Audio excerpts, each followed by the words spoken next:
Welcome, everyone. It's each executive coach. I help professionals communicate their value to find great opportunities faster, whether you're working or not. I do that through branded networking. The best way to find work today, as we all know, is networking. In fact, let me know where you're joining from today. I'm in Portland, Oregon. Where are you joining from? It looks like we have some folks here today from different places around the world. Southwest Florida, good to have you. Vancouver, Washington, North Carolina, good to see you. Portlandia, Terry, you're the best. Seattle, excellent. Welcome, good to have you. Today I really had some thoughts because I had kind of a heavy heart this week. I felt there was a lot of people maybe suffering mild, I wouldn't call it depression, but certainly suffering from what do I do now? And because I feel lost or unappreciated, there's a lot of things going on in their minds. So if that's you, stick around. I've got some thoughts about what you can control, and that's through the best and worst methods that I can share with you from a book that I'll show you here in just a second. But so this is free coaching, by the way. If you are in a position where you need live coaching one-on-one, you can come onto the session and I will work through a question and answer it live today. This is a free service for you. This is a community. People here are connecting and getting valuable interactions from each other. So if that's you, look at the chat wherever you're joining from. In fact, go ahead and share this broadcast, if you would, with people you might know and that could get benefit from this. Maybe even tag them in the chat. Just put a little @ sign and tag them in the chat. If you're on LinkedIn or what have you, that would be great. This is a free service every Friday, 3:00 p.m. Pacific time. We'll come here and we call it career happy hour, cocktail hour. Some might call it. Good. So looks like we have Vina here. Good. Joe, good to have you back again. Chelsea, fine to see you. So there's one book. In fact, let me know in the chat if you would. This would be a good exercise.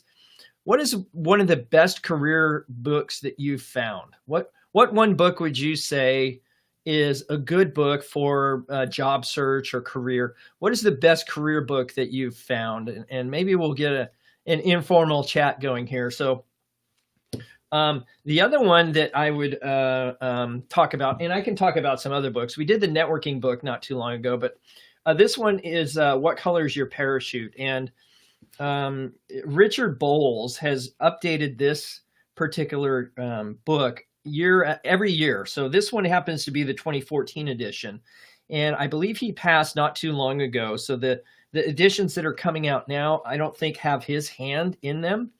And the ones at the end probably didn't either. He probably had a secondary or a co-author, something of that nature. I see the name Nathan mentioned in here a couple of times. But what I wanted to cover today in terms of a topic is the idea of what are the best and worst methods of search that you control. Because when things get rough and you're feeling under the gun, let's say, and you maybe are running out of resilience. You might have to take an assessment, right? An assessment of what search methods are you using right now and which ones are working and which ones are not, okay?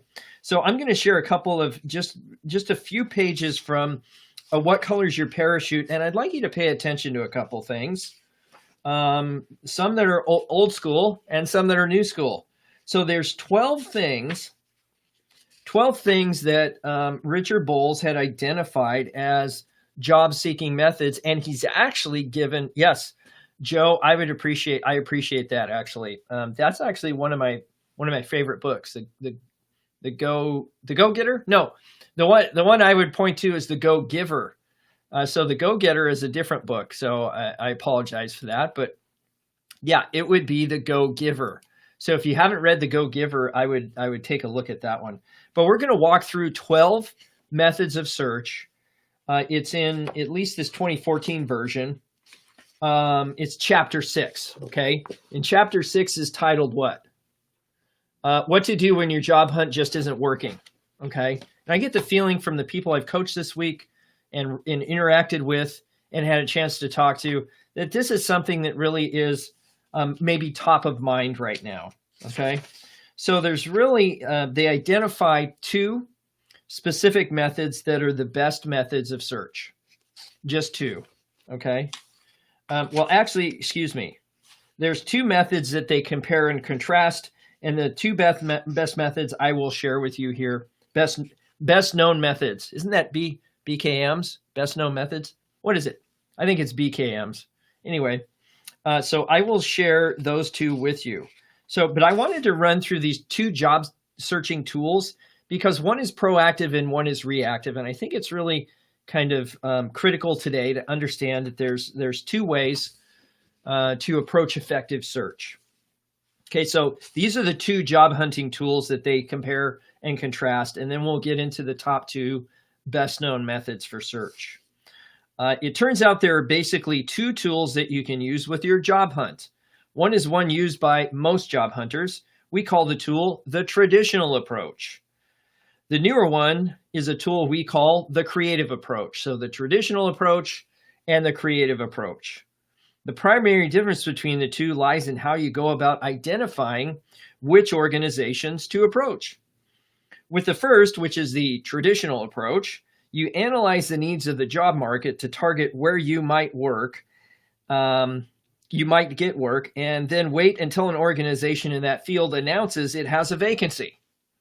At which point you then approach them through a piece of paper, virtual or otherwise, called a resume. With the second, which is the creative approach, you begin by doing a careful inventory of yourself to decide what organizations match you. Then you do not wait until they announce they have a vacancy. You approach them anyway, this time through a person, specifically a bridge person, someone who knows them and also knows you. Here is a detailed comparison of the 2 tools, and he shows a metric or a matrix, right? A comparative tool. And so the traditional approach is what you're looking for is a job. In the creative approach, what you're looking for is a dream job, okay? One that uses your favorite skills and favorite fields or knowledges. I think you get the gist, right?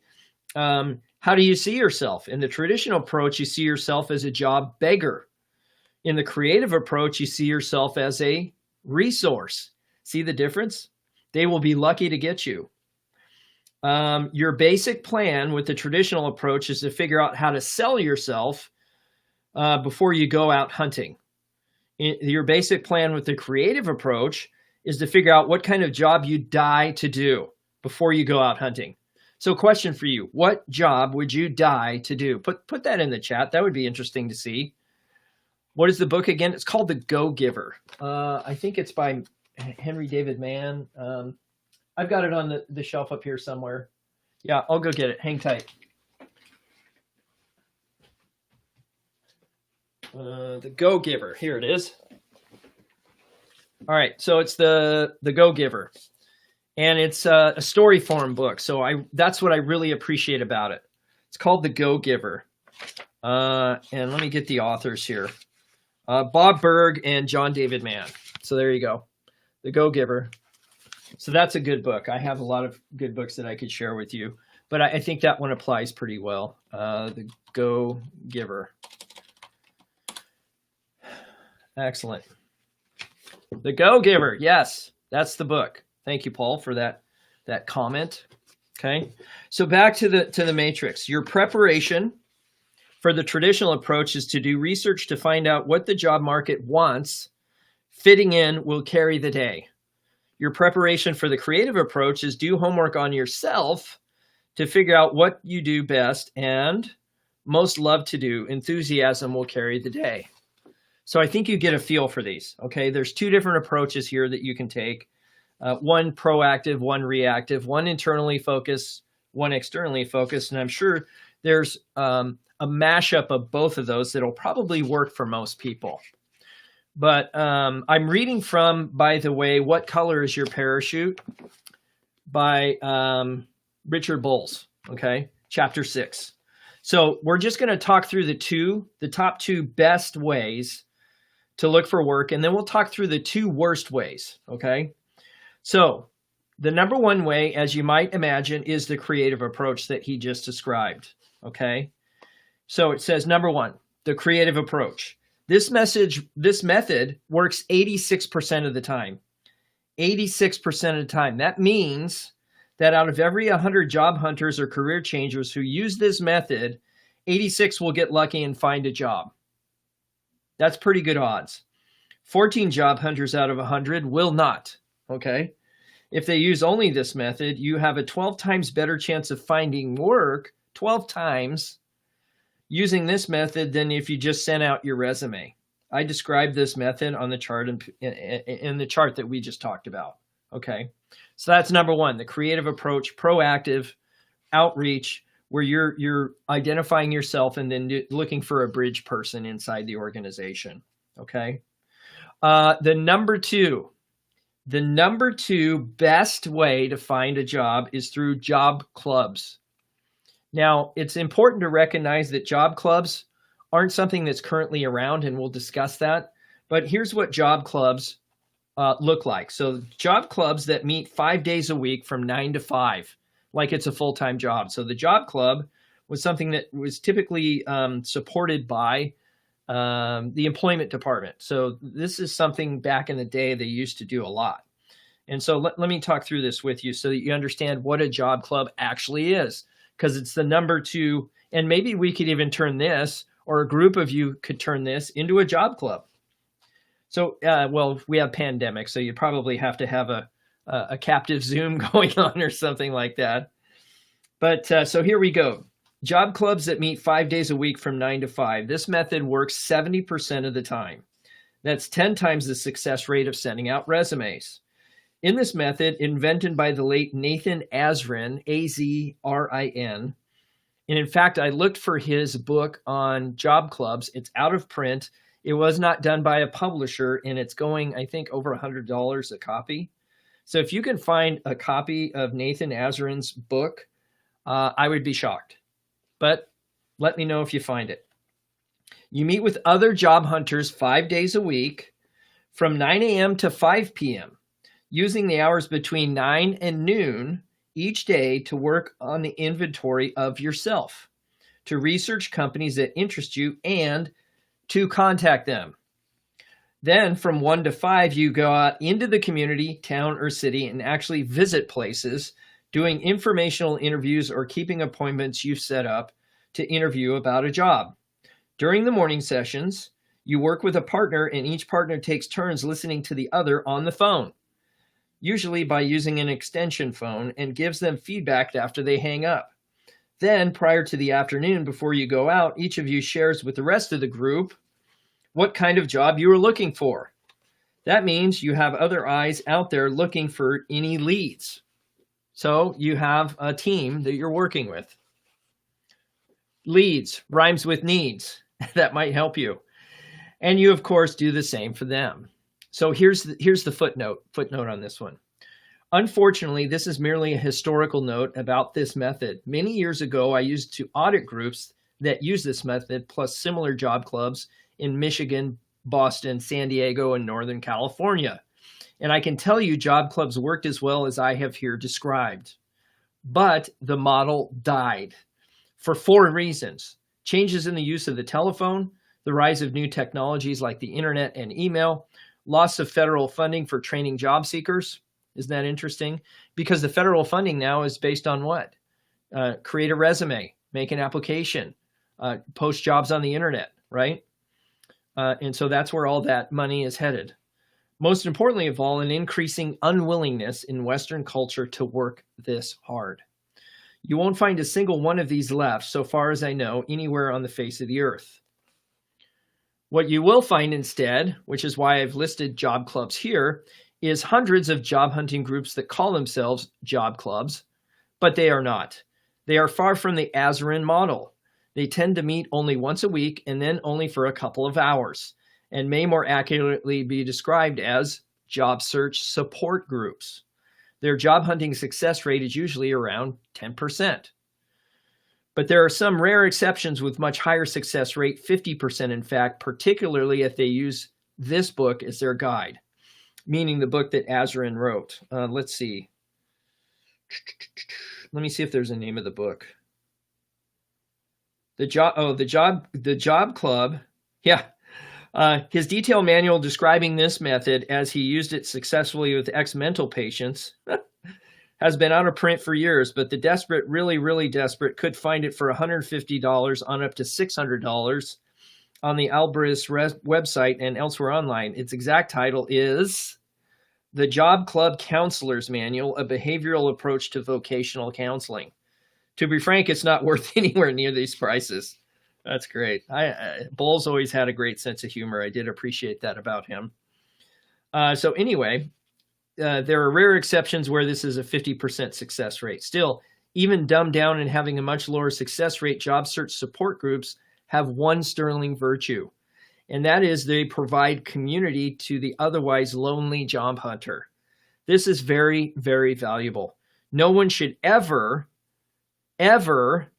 have to job hunt by themselves if they can possibly avoid it. We all need encouragement and support along the way. No truer words have been spoken.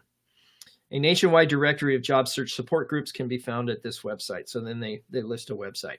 So that's the top two, the creative approach and job clubs, or some sort of team that you put together to put that on. So let's look at the bottom two, number 11 and number 12. Okay. Number 11, the second worst way to find work. Posting or mailing out your resume to employers. As you've probably figured out by now, this works at getting you a job, or more accurately, at getting you an interview that leads to a job 7% of the time. And I'm being generous with this estimate. This comes as a shock to most job hunters. When you're unemployed and job hunting or trying to change careers, everyone will tell you a good resume will get you a job. It's virtually an article of faith among the unemployed and their helpers. Why does everyone keep telling us this when it has such a miserable success record? Oh, you tell me, why did everyone entrust their money to Bernie Madoff? Or why did so many people buy those incredibly risky financial instruments or mortgages that led to the Great Recession back in 2008? I don't know. I guess if you hear something often enough and from enough sources, you start to think it must be true. Anyway, there it stands, indisputable. The success rate of resumes is 7%. And actually, I'm being generous with that estimate. One study suggested only one out of 1,470 resumes actually resulted in a job. Another study found the figure to be even worse, one job for every 1,700 resumes floating around out there. By the way, once you post your resume on the internet, it gets copied quickly by spiders from other sites, and you can never remove it completely from the internet. There are reportedly now at least 40 million resumes floating around out there in the ether, like lost ships on the Sargasso Sea. Yours among them. That can come back to haunt you if you ever fibbed or lied about anything. Once a would-be employer Googles you even years later. And now, last but not least, the worst method for finding work. Looking for employers' job postings on the internet. This method works on average 4% of the time. Yeah, I know, you're somewhere between surprised and shocked at this finding. I was too. It is strange.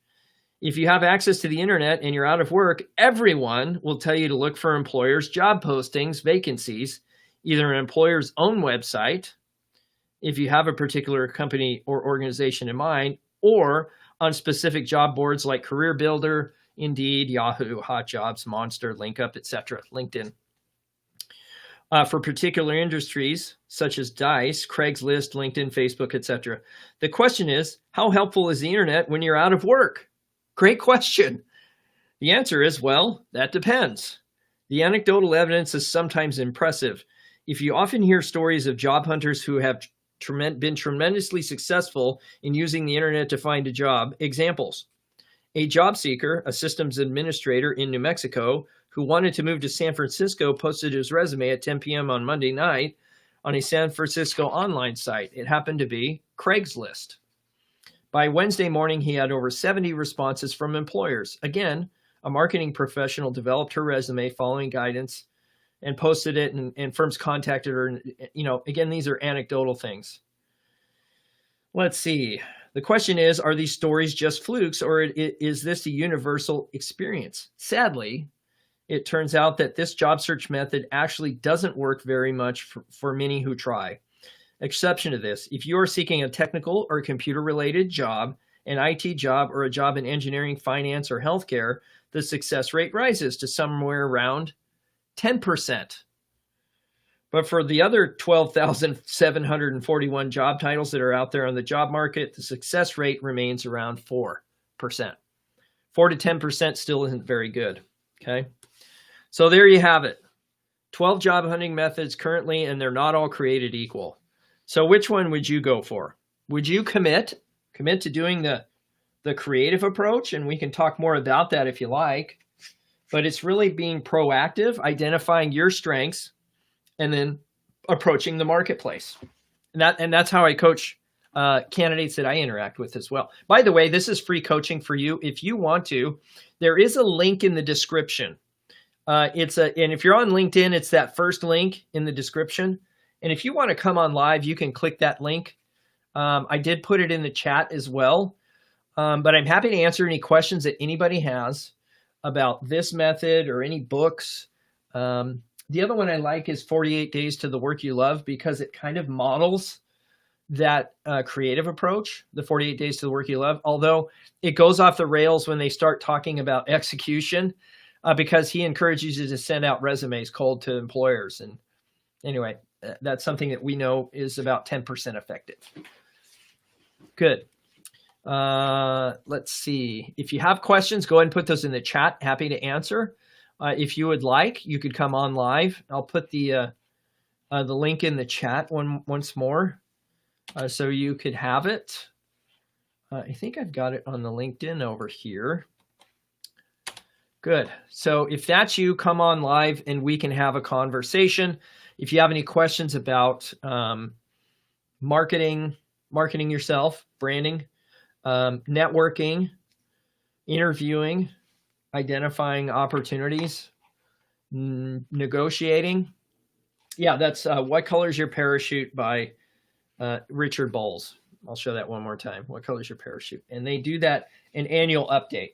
So it's fun. I used to have one, I think 2008 edition, maybe earlier than that, and I gave it away to somebody. So it is interesting to see the evolution of this book based on internet, social media, etc.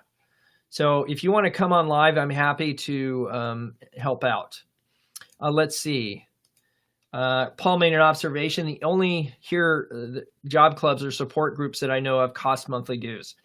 Yeah, and that's unfortunate, because this was something that used to evidently be underwritten by government funds to train job seekers. So if that's you, then certainly we can take a look at that.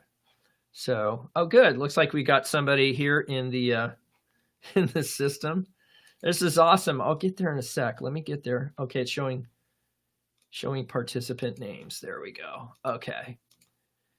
So let's see if we can get our friend here. If you are coming on live, make sure you mute LinkedIn or wherever you joined from, because it will create an echo, which can be problematic. So let me see. Or you just close out LinkedIn. You can always go back there and rejoin the stream if that's you. Hey, who's here? Hello, this is Paul. Hey, Paul. Where are you joining from? Springfield, Oregon, just down the road. Okay, excellent. Yeah, so do you have a question for us, for the team, for the group?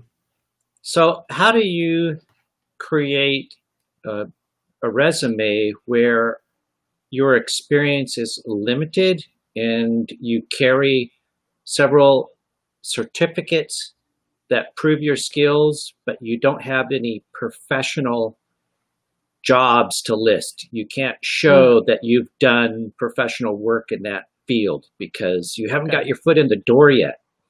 Right. So what you're suggesting is, do you have any documented work experience? Is that what you're saying? So you have credentials, but not documented professional work experience. Yeah. So Okay. all of my work is over the last 6 years as a field network engineer, Mm-hmm. working for 18 different uh, 1099 contracting companies. But they don't relate well to a professional job where you're going to a managed service provider, an MSP, Mm-hmm. and they go, "Where's your professional connection?" And you go, "None." Interesting. Okay. So what you're saying is you want to rely on your resume to tell your story to an employer. So they're I evaluating don't if know any other way to do it. right. So the other way to do it is through this creative approach we just described, and that's to identify our strengths, our skills, and then find a bridge person into the organization. That's where you have third-party validation, you build trust with a person, and often they overlook the resume because they trust that you can do the job.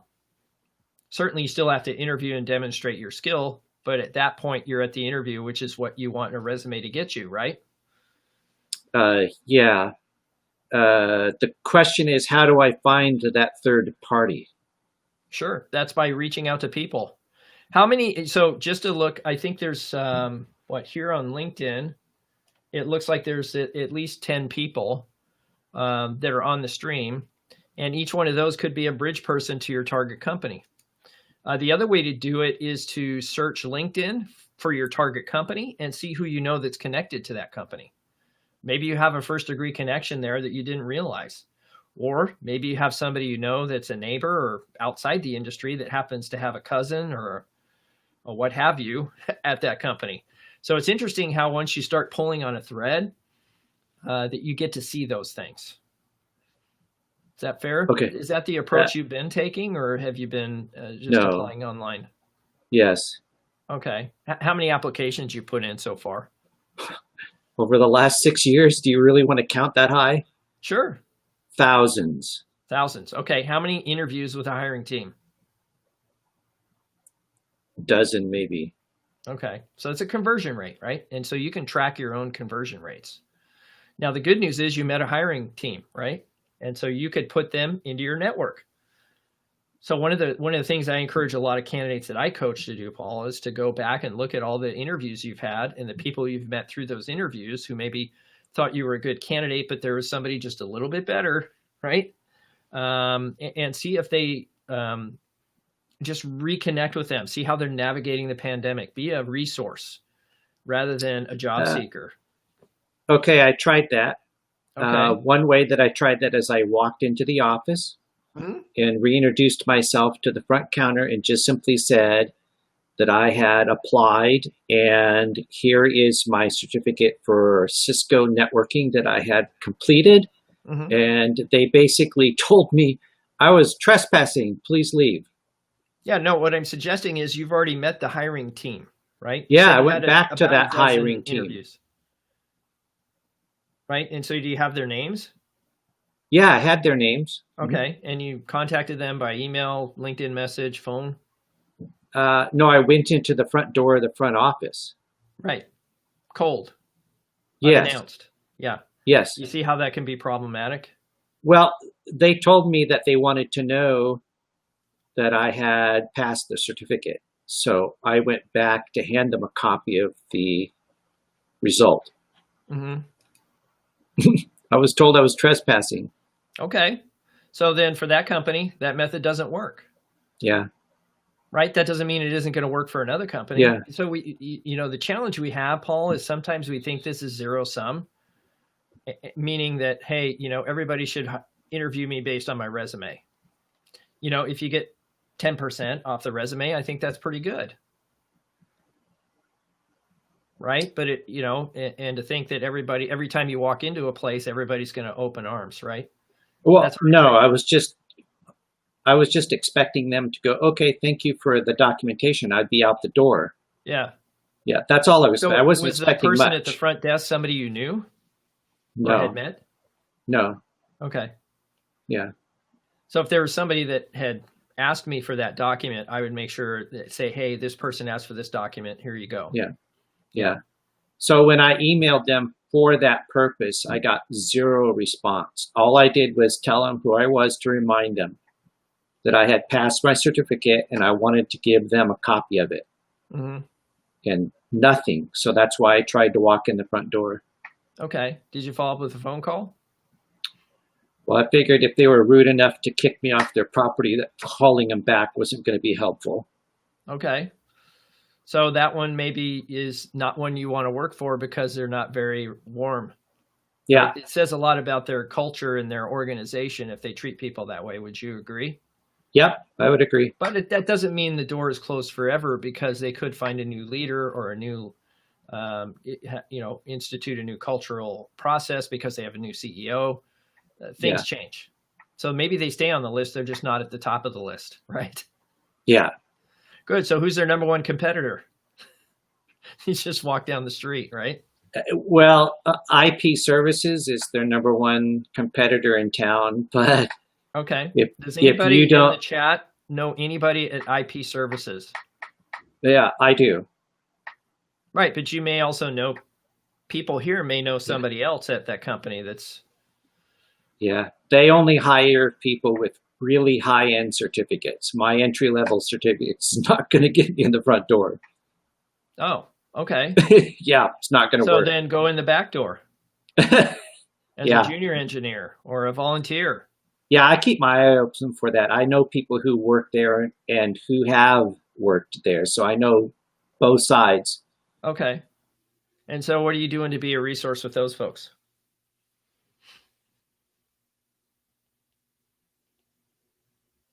Did I lose you, Paul? Looks like we have a bad connection on your end. I've got 5 bars and you've got 1, so you might want to. So we'll put you back in the waiting room. Anybody else want to come on live? The link is in the chat. I'm happy to support your success. If you have any insights for Paul, by all means, go ahead and take that in. It looks like the participant names are not showing up on the screen for me. I don't know why. So that was Paul. I don't know if it's showing on your side. Paul Curtis. Yep. So you'll see him in the chat.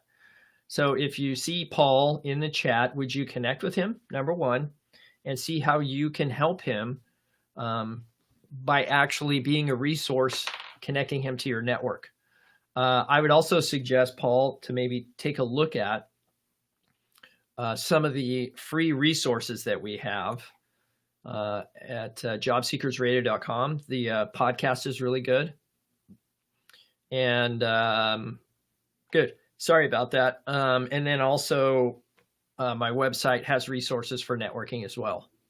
But it sounds like you have some really tangible technical skills that people need. It's just a matter of finding those people and having conversations. And I know that sounds simplistic, and it's a paradox. It's always been a paradox that to get what you want, you have to subordinate your need for employment. And that's hard. I get it. I've done it before, right? I've made all the mistakes before in my own career. So hopefully I'm sharing those with you. Good. So it looks like Lori has an observation here. I found a job I really wanted and was qualified for. Found a business contact who did intro to CEO. Awesome.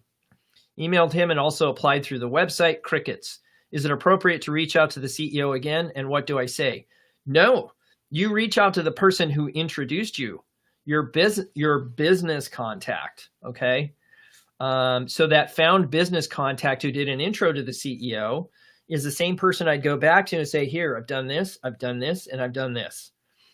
But I'm not hearing anything. I'm not hearing anything back. What advice do you have for me?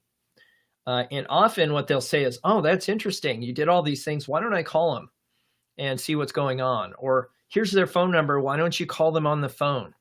So there's one thing that I always encourage people to gather in terms of data on people, and that's their cell numbers. Why is that? Because I've had a dozen jobs since 1998, at least, maybe more. And that means I had a dozen different email addresses. Some of the, well, maybe not in 1998 because email didn't come on prevalently till later in the early 2000s, but it was there. It was more corporate wide, right? So internal, but I think you get what I mean. But I've only had one cell number since 1998, and that's the way most people are. So Good deal. Yeah, absolutely. I agree. We would love to hear your success, Lori. And if that's what's happened and you were introduced to a CEO, that's exactly what you want. You want that bridge person to make the introduction, and then it's up to you. It really is. It's up to you to make a good impression and to come back with your contact with a little gratitude. Thank you. I really appreciate what you've done for me. I'm here if you, if you ever need to return the favor, I'm available, right? So that's good. Let's see if there's any other questions here. If you have questions, put them in the chat, or if you want to come on live, by all means, join the stream. Go for it. It's available for you and for me and for all of us. So, and I don't know why the participants' names are not showing up on the screen, so I'll have to track that down through our friends here at Restream. So, yeah, I think I saw Terry in here earlier. Terry, are you still out there? Did you want to come on? Did you have something to contribute? Chelsea, if you want to come on, I'm happy to have a conversation. Good to see everybody. Fina, if you want to come on, have any questions, I'm happy to support. Pittsburgh, Nick, good to see you. Good to have you here. If you have questions, put them in the chat. I'm also seeing, interestingly enough, that I don't know, has anybody heard, let me know in the chat, has anybody heard whether or not they extended the unemployment benefits for folks impacted by the pandemic, that $600 a week? Because I know a lot of people who are getting to the end of that 600 and are going to start looking for work who haven't really been engaged in that process. So I'm not aware. I haven't heard anything on the marketplace just yet, but certainly challenging times, and we're here to support you in any way that we can get where you want to go. We did have somebody placed this week, believe it or not, at Oracle. So there's companies still hiring. There's companies still interviewing. There's companies onboarding during a pandemic remotely. So remote work is something that's still really prevalent right now. So if that's you and you have had some interviews here recently, then by all means, let us know in the chat. Let us celebrate with you. I think that's one of the qualifiers here is we're here to support and celebrate each other's success. I want this to be that kind of a community where people support each other. And that's through contributions, hopefully, that I can make during our sessions here, things that we can talk about in terms of best known methods. And really the only metric, and I've tracked this kind of anecdotally, but the only metric that I have found that I can rely on consistently is the number of people I meet. It's not much different than sales. And I don't like to use that often, but in sales, we knew that if we contacted enough people, we'd eventually find somebody that needed to buy. And job search isn't much different. The challenge is not many people participate in that kind of activity where they're meeting people and having conversations of strategic significance to both parties. So that's the thing that I've looked at is that, hey, you could count and say, wow, I made 4 applications today, knowing that that's not a best known method. In fact, applications online, as we saw in the book, were about a 4% return on investment, I think it was. So that it's not very promising to participate in that particular method. So let me make sure I quoted that properly. I want to make sure I have the right numbers. Yeah, 4% effective, and that's generous. Okay, so online applications, about 4% effective. And that's based on research that Bowles has done, I believe. An impressive directory. Okay. I just wonder where he gets the numbers.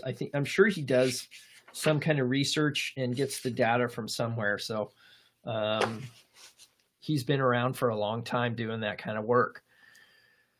Anyhow, let's see. Chelsea says, I have noticed an ebb and flow with replies from jobs. From some weeks, I hear a lot of replies and people in companies replying, and other weeks, nothing. Yeah. So we can't really rely on the company to provide. We should expect that they would, but we can't expect that they will. What does that mean? That means that, yes, an application is one step, and then the next step would be, who can I reach out to there to have a conversation, regardless of any opportunities that are open. If the company sounds compelling and the person looks interesting, just say that. Hey, your profile looks compelling and interesting, and I'd like to learn more about you and your company and your career path. And this thing called LinkedIn is about networking. How can we make that happen? Okay. Last 2 weeks silent. Anyone else noticing? No. If you're not making applications, you don't have to anticipate any communication. Not that I'm trying to be a little snarky, I will admit. If I knew that a method was 4% effective, that's about how much time I would spend on it. If I knew a method was 86% effective, that's how much time I would spend in that activity. So if it's one thing that I've learned in all the years of coaching and my own job search, is to mirror the effective methods that work for you. And so we're using best known methods, sharing those with you and with our clients, and they're getting results. So if that's you, then lean into those processes, those systems, those opportunities. So good. Awesome. Let's see. Question in the chat from Paul. Welcome back, Paul. Good to see you. How do you conquer the no responsive interviews and no response to applications? You don't expect to get responses. You don't expect to get interviews from applications. That's the challenge. What I would expect is that if you find a company that's intriguing, interesting, compelling, and you feel you have value to add there, I'm reaching out to peers, and one step above my peer, known as hiring manager or lead or something of that nature. And I'm just asking them about their experience. Maybe there's some area of commonality we have. Maybe we both worked a contract at Microsoft. I'm just using that as an example. But if we both worked at Microsoft, now I have an in. Hey, me, worked at Microsoft. You have a compelling profile. Looks like we have a lot in common. Would love to connect with you and share best practice as fellow professionals in this domain. And that's perfectly valid. That's what I would do. I would not expect a company to get back to me to schedule an interview just because they made an application. It's not because they don't want to. It's because they can't. They can't respond to everybody with an offer for an interview. Could they send you a response? Sure, they could send you a response, but isn't no response itself a response? And the answer is yes, it is a response. It's a non-response that says, okay, we recognize that you sent us an application and that's all we were looking for. So I don't know how to answer that any more clearly than to say, don't depend on applications solely. We need to mix in other types of methods. And sometimes it's hard for people to hear, is that, hey, if you're doing the same thing over and over again and expecting a different result, you might look up that definition and see what the word is next to it. And again, I'm being a little snarky, but the idea is if the method isn't generating results, you either have to modify the method or you have to try a new method. So that's what I would suggest. Let's see. I submit and apply and no word back. Yes, that's exactly what I would expect from most companies. And if that's all we're doing and we're not getting the results we want, then we need to try another method, or we need to improve the method we're using to make sure that it's optimized. And my suspicion is if you've made hundreds or thousands of applications online, that you've optimized that situation. You've maybe scanned it through JobScan. You've looked at the keywords. You made sure to customize your applications and put a cover letter. So my suspicion is that process is optimized, and yet it's still not generating results. So the jury is not out anymore. The jury has spoken, and the best known method is the creative approach that we just talked about. Looks like Terry's here. Our weekly visit from Terry Smith, but I don't see his camera. So Terry, if you're going to come on, make sure you exit out of your LinkedIn. And I'd be happy to activate your camera, but I don't see your camera. So So observation from Ted. Good to see you, Ted. If you haven't connected yet with Ted, reach out to him. In fact, Paul, I think Ted might be in your same similar industry. So I would absolutely, Paul, connect to Ted. He might have some good advice, information, insights for you. Great lesson I learned from a friend. When we don't know what to do, we usually go and do what we already know how to do. And that is true. I mean, we go with what's familiar. Now, with applications, I think we're also dealing with prevailing wisdom. And prevailing wisdom says, here's a posting, make an application. And everybody thinks that that's the best way to go. And it might be for some industries where there's low supply, high demand. That means that the balance of supply and demand is working in your favor. And that could be deviating by geography. And right now, geography is less important than skill sets and willingness to work. So good. I see a meetup group in Eugene. Okay, great. Thanks for sharing that, Robert. I appreciate that. Yeah, so I mean, you can find meetups. Meetup is a great place to find these types of things. Another place to look is Eventbrite. You might also look at the Business Journal if you have one in your geography.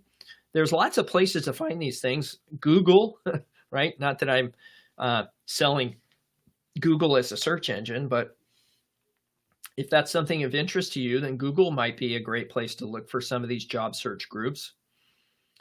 Good. Excellent. Look at that. Networking happening right there in the chat. There's a meetup group in Eugene where you can do some networking. Now, Paul, in your case, and I don't know if this works in Eugene, Springfield or not, there's another one out there called Caligator, and it might just be in Portland, but it's caligator.org, I think. You might look it up, caligator.org. Here, let me put it in a caption. Caligator. So it's like anyway. So I'll put that in a caption and stick that on the screen. So caligator.org is specifically for technical folks. And so that could be people in your domain, networking. It could also be software developers, Scrum Masters, designers, UX, UI designers. So I would look at that. Look at caligator.org and see if it extends to Springfield. If not, all of their events typically are going online, and that's not a bad thing either. So that there may be some folks there that you can interact with. But really, we're looking, and I'll say this as nicely as possible, but we're looking for people that have a pulse and the power to hire somebody like you, regardless of your resume. And so keep that in mind. Looks like Terry's finally here. Terry the man is in the house. Let me see if I can bring him in here. Okay. There we go. Terry, are you there? I am. Can you hear me? Yes. The technology is working this week. Excellent. Well, other than the fact that my computer decided it was time to reboot everything under the sun at about 3:15, I'm fine. Okay. So what's on your mind, Terry? What can we help you with today? Observations. Not much. I've had a really productive week of networking. I've had 10 networking conversations since Monday. Wow. And yeah, and I'm utilizing I think I was telling you about it before. I'm utilizing the approach of really going back through my first level contacts, on LinkedIn. And in a lot of cases, they're people that I haven't talked to in a long, long time. And so I'm just going out with a message that says, hey, I haven't talked to you in a long time. Love to connect and find out how you're dealing with the whole current situation and, what challenges you're facing and so forth. And the response has been amazing. I mean, it's really, really been good. I'm averaging about, and I mean, I've got it down to a point where I've got kind of a generic message that I send, maybe with a little bit of embellishment depending on who I'm sending it to. And in some cases, I'd really love to know even how we got connected in the first place, type of thing. And like I say, the response has just been tremendous. I can do about 20 to 25 of them in about an hour and a half at the most. And I'm getting, 5, 6, 7 responses per 25, right? And I think it's mostly a function of who's on LinkedIn and who's not. So, from the standpoint of how we do this, right, just getting out and networking and talking to people, the result of those conversations has been 2 different people who have reached out to me and said, "Hey, I'd like to talk to you about this, this, this, or this," right? So I'm here to support your mantra, Andrew. Networking. You. That's great. Yeah. Good. So what advice would you have for folks in terms of, if you've got a bunch of connections on LinkedIn, how did you just go alphabetic? I mean, how did you make a determination on who to reach out to? Because I suspect you've got several thousand, several hundred. I have about 850. Okay. And so it's not like a ginormous list, but it's not, it's a little challenging. So I really just, I just plugged in the list. And so I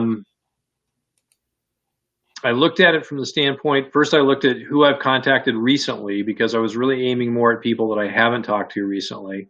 So then I just went, so I made that list, made sure that I'm not duplicating effort based on recent contacts, and then looked at the rest and said, okay, I'm just going to start at the top and work my way through, and the interesting thing about it, like I say, is that there's a lot of people that I know that I haven't spoken with in a long time. I had a conversation with a guy that I spent a lot of time with in the sports endeavor in Dragon Boats, who's senior design engineer leader at Nike.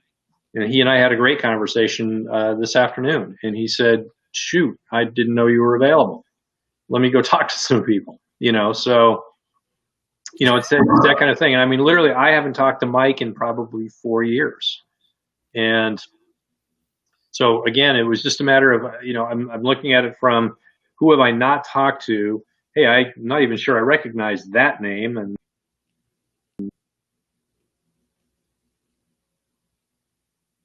what I'll do is I'll go to their page. I'll have to read. Terry, I think we're Back. having some buffering here. At least I'm seeing signal quality on your side is diminished, but that could be because you're on Wi-Fi in the basement. Well, it is the basement at Smith Casa, so the basement lounge, actually. Yeah. So, are you saying then you start with some sort of template outreach to re-engage your network? Yeah. I just wrote a note basically that says something to the effect of, I'm reaching out to people in my first line or my first level of connections. Haven't talked to you in a long time. I'm focusing particularly on people that I haven't talked with in a long time. Love to reconnect, find out how you're doing in this current situation, how we might be able to connect together and support each other through this COVID crisis. I hope we can start a new conversation. Nice. And boom, copy, paste, edit. If there are specific things like, somebody that I've talked to in the last year or so, I might take out the part about, haven't talked to you in a long time. Right. But yeah, that's pretty much it. And again, remarkable results. Are you telling me then that you're doing most of this through LinkedIn Message? Yes. Okay.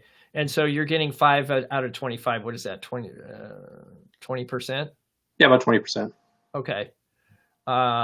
So would your return increase if you sent an email? If I had the email, I would send the email. In a lot of cases, I don't have emails. And what's interesting, though, is that the people that are coming back to me, another example, a guy that I used to work with, wrote back and said, love the chat. Here's my email address. Send me an email. We'll set it up. Okay. So every LinkedIn profile has a contact info button. I'm sure you're aware of that. Yeah. And so, and you can also download all of your contacts, including their contact information. That I did not know. Okay. So you can go into settings and privacy, Hmm. and you can ask for a copy of your data. And that includes all your contacts and their information. Okay. Valuable? Valuable. Helpful? Helpful. So how are you tracking then? How are you tracking your outreaches and such? I'm Because just I know keeping a list by LinkedIn day. messaging can be kind of problematic. No, I keep a daily list. So every person that I make contact with, I list out who they are, where I know them, and what they're doing now if it's something different than where I know them from. Gotcha. Okay, you doing that manually on paper? Yeah. Okay. So that's like on a legal pad or a Mhm. journal or Yeah, eventually, I mean, I was actually thinking about doing this weekend. I'll transfer that to an Excel spreadsheet just because it's easier to, keep track of, and I can, okay. add columns to it. So what I would do is I would download your data and Hmm. just go back and fill in that spreadsheet with people you've already contacted. Oh yeah, That would that's probably be the easiest way. yeah. But No, that's again, I didn't know how to do that, so that's a really cool idea because that would save a ton of time. yeah. Does it Um, does it download into an Excel format or what's the yeah. what's the Well, download? it's a CSV. Oh, okay. Yeah. So maybe we could do a little tutorial on that right now. Yeah, let's do it. Let me see. I don't know if this is. I need to get. So, Andrew, while we're doing that, let me do a bit of shameless promotion here. Um, Shameful promotion. Come on. no, no, no, no. This is totally without shame here. Um, Okay. I've made a connection with a recruiting firm here in town that does a biweekly webinar hiring, everything from salary negotiation to you name it. Right? And they're a group that has been doing this for a while, and I know the owner very well. And she and I had a conversation a couple of weeks ago, and she said, "Listen, you've got a lot of ideas and thoughts around how people can prep for interviews from just from a pure candidate. How do I deal with this? How do I get over the fear and jitters thing? Would you be willing to do a webinar on that?" And I said, "Well, let me see what I can do." And I put together a PowerPoint deck a few days ago and shot it off to her and said, "What do you think?" And she wrote back and said, "I'll have my scheduler set up a webinar for you. It looks great." So shameless bit of promo here. Once that date gets set, I'm happy to, make sure to share the information on the link to anybody that wants to join that. It's Thursday at noon Pacific time, but I don't have the exact date yet. So, but if people want to sit in on that, love to have you. Cool. Appreciate that. Yeah. Are you going to put it in the chat? Or are you going to set up? You can set up events in LinkedIn now too. So I'll there's a figure it day and out. time I'm that you're making the going to offer do to this that. group just because, it's this group. As soon as I have all the details, which I should have by the time we meet next week, I can just put it in the chat box. Okay, cool. And so let's go ahead and I'll go. I'm going to share a screen. Okay. Let's see. Select arena. Okay.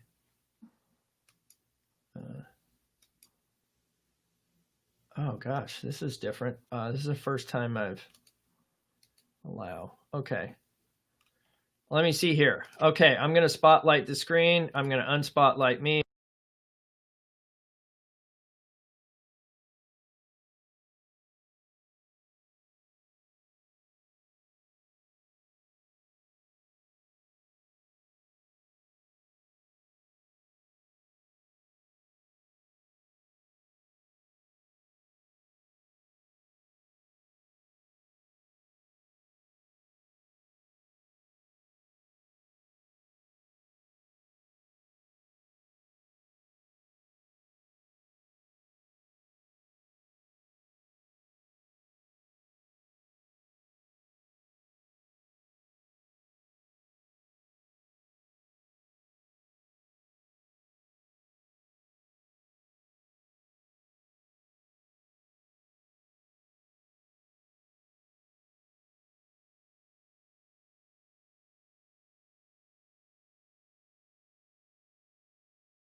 So that brings us back to Terry.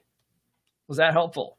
Yes, it is. Pretty- Yeah, very cool. Pretty straightforward, right? I mean, you just go under privacy. Here, let me put it in the chat for everybody on LinkedIn, because that's one of the problems with this Restream is it doesn't allow you to put chat over to LinkedIn. So I apologize for that, but let me get it into the chat box here so everybody can have that. So it's linkedin.com/p-settings/member-data.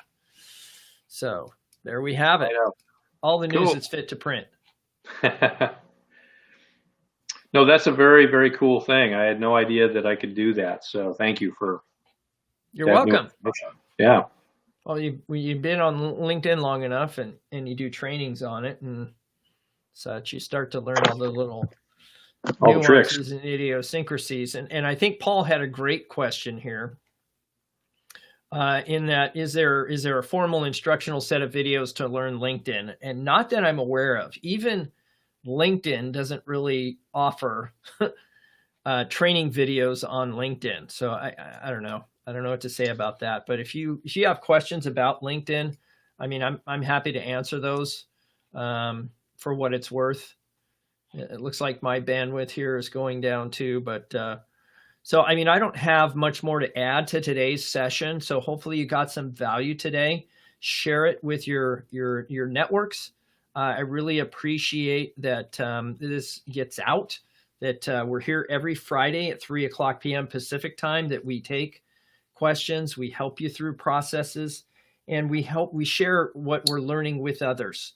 I really want you guys to connect in the chat. If you see somebody you should connect with, like Paul and Ted, I think you guys should connect and have a conversation. Don't wait for that to happen. And just so you know, Paul, that was Caligator, not with an I, with an A. So CALAGATOR.org. And I think I put that in the chat. So you should have that. So it's Caligator, like calendar, CALA, and then Gator. So there you go. All right, folks. Well, I hope you have a great weekend. We'll see you next Career Happy Hour. If you have any additional questions or concerns, you're welcome to message me directly. You could actually also send me an email. My contact information is all in my LinkedIn profile, which many of you are joining by LinkedIn, so that's good. All right, folks, take care. Have a great weekend. We'll see you next Friday.